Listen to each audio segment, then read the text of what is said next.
something I think I learned from Aron, actually, Apistevism. Is that similar? Or did I learned that word from Aron too. It's kind of like the 6 degrees of Kevin Bacon. It's kind of, what all did we learn from Aron? I feel we are just being in the center box of this game. It's right where you belong, actually. I've seen so many people try to take over and pervert however we identify, to try to redefine what. That's why I don't want to redefine what other people are. I just react when they tell me that I'm not an atheist because I don't meet their criteria of what an atheist is. That's the only time that I attack agnostics for saying that I'm not an atheist. So if they would just leave me the fuck alone about my label, I wouldn't be imposing mine on theirs.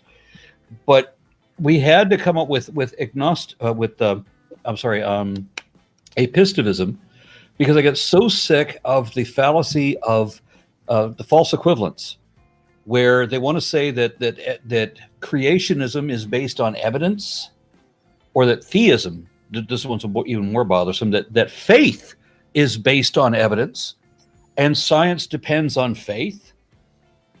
So they're so annoying to me, that the fallacy of that argument, that we came up with Apistevism, which is just something that somebody that does not believe anything on faith. And since that's written into the fucking definition, then you can't impose me a believing on faith. By definition, I don't. Mm-hmm. I learned that term. Like I said, I'm gonna fanboy a little bit. I can't even call it a debate, but your train wreck of a talk with Ray Comfort, when he kept trying to nail you down, everyone's like, oh, it's like, so yeah, like someone smelled a fart, right?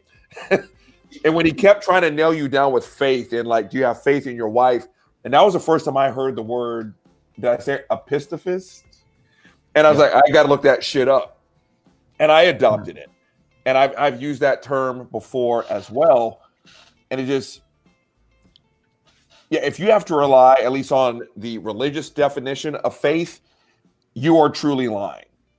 You just are. And I had told someone, to me, it's no different. I live in Austin.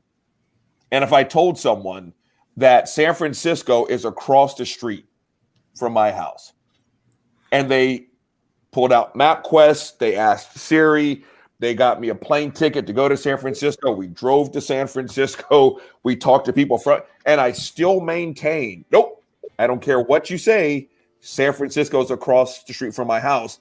I am now lying, right? And that's where I adopted the term Apistevism, because I thought you nailed it. It's like, if you have to rely on faith, you're lying. You are absolutely positively lying, because you've been shown that 2 + 2 doesn't equal fire trucks. But you have faith that it does, and you're gonna stick to your script no matter the fuck what. And so I thought you nailed it with that. And I've adopted that term, even though I don't use it too much because I don't know how to say it. But yeah. That's the first time I've actually ever heard that word. Mm-hmm. And I gotta say, the first picture that came into my mind had nothing to do with the actual definition, but that might be my own problem. That, and I thought Ray Comfort was an actual joke. Like when I first saw, but I mean, I literally thought it was a parody page. I saw something that he had posted and it showed up somewhere, and I had to go over and look. And I'm like, this guy, this is, he's joking. He's not for real. And then I finally got confirmation that guy actually really is a thing. And he knows that he is full of shit. He knows that everything he says is a lie, but he makes $4 million a year not having to get a real job, and he lives in a 2-story house on Malibu Beach. Oh my God! Walk that guy. He came to one of the mega churches here in Dallas, and he gave a 30-minute presentation where he did the exact same stupid skit that he's been doing for more than 20 years. He goes, with the banana. Where he talks about, if you've ever told a lie, well, then you're a liar. You're a liar. Yeah. He does that skit, the one stupid little paragraph that he's rehearsed. A parrot could do that by now. Yeah. But this guy was at Prestonwood Baptist Church, where they have a sanctuary with 7,500 seats, and they paid Ray Comfort the average person's annual salary at that time, let me just summarize it. They paid him $1,000 a minute to give that presentation. That's why he lies his ass off. All right. So if you look up Ray Comfort, because I did, they look, I don't have a life.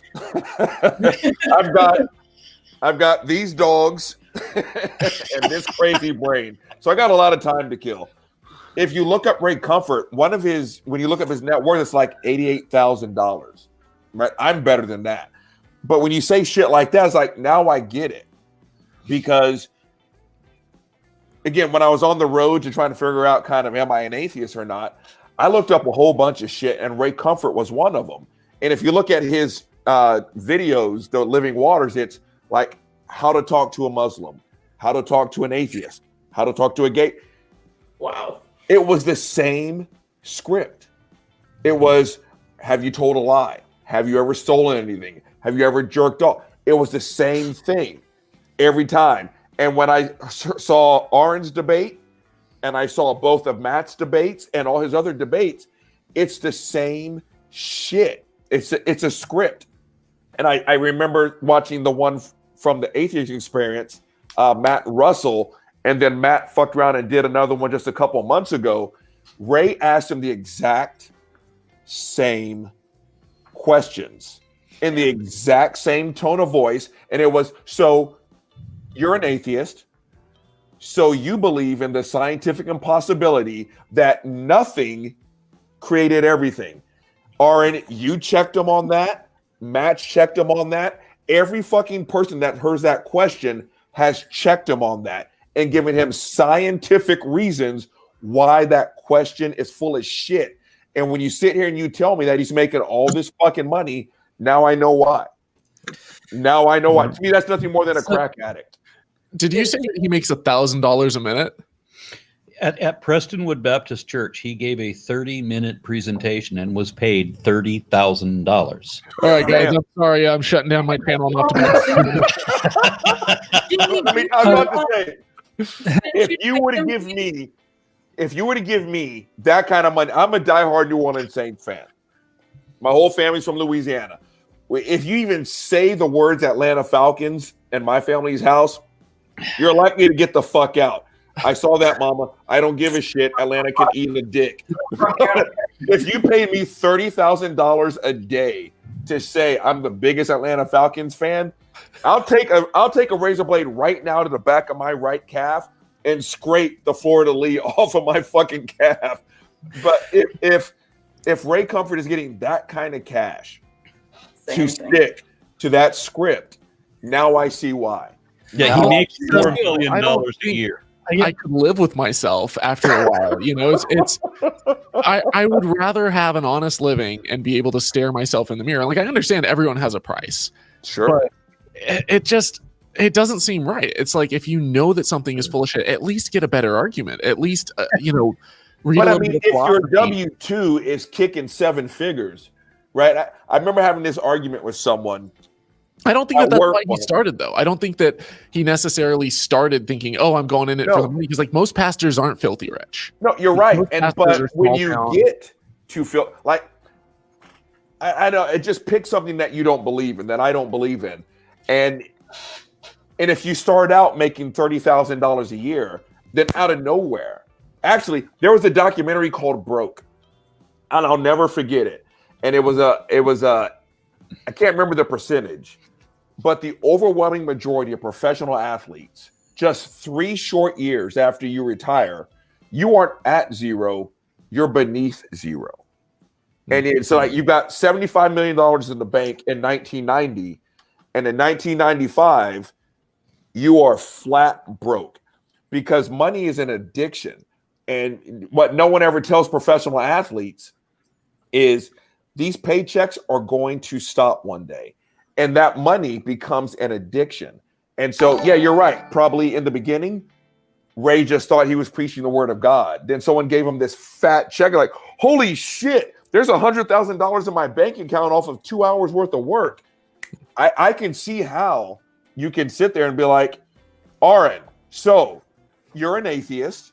So you believe in the scientific, And after Aron dunks on him and tells him that's a bullshit statement, you go to the next atheist, and then the next atheist, and the next atheist, because every time you check your account, you get $30,000 extra dollars. I can totally see it. I think it's bullshit, but I can totally see why you would do it. I got to share with you something. It was a year or two ago, probably only a year ago. I was in Richmond, Virginia, and something came up about the Ark Encounter, and I was talking about what shit the Ark Encounter is, and Ray Comfort's name came up, and I made a blog post where I called Ray Comfort an idiot. You wouldn't be wrong. I would not debate him again. Matt Dillahunty told me that Ray Comfort was so dishonest that he would not debate him again. I said, I'm the same opinion. There's no reason to debate that guy again. And I was surprised that Matt told me that he would never debate Ray again, and then he did. Yes, and Matt has his own reasons for that, but I said I wouldn't debate him again. I'm not going to debate him again. Yeah, so go ahead.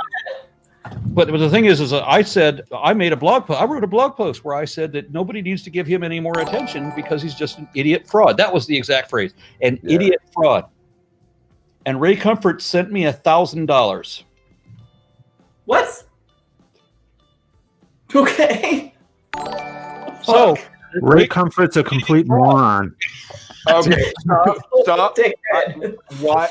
I think I can fill in the blank. Why did he send you $1,000? Just for saying his name and giving him pub? Fuck if I know. At the moment that he offered $1,000 check, I'm sorry to say that I really needed $1,000. I mean, I would have cashed it too. So would I.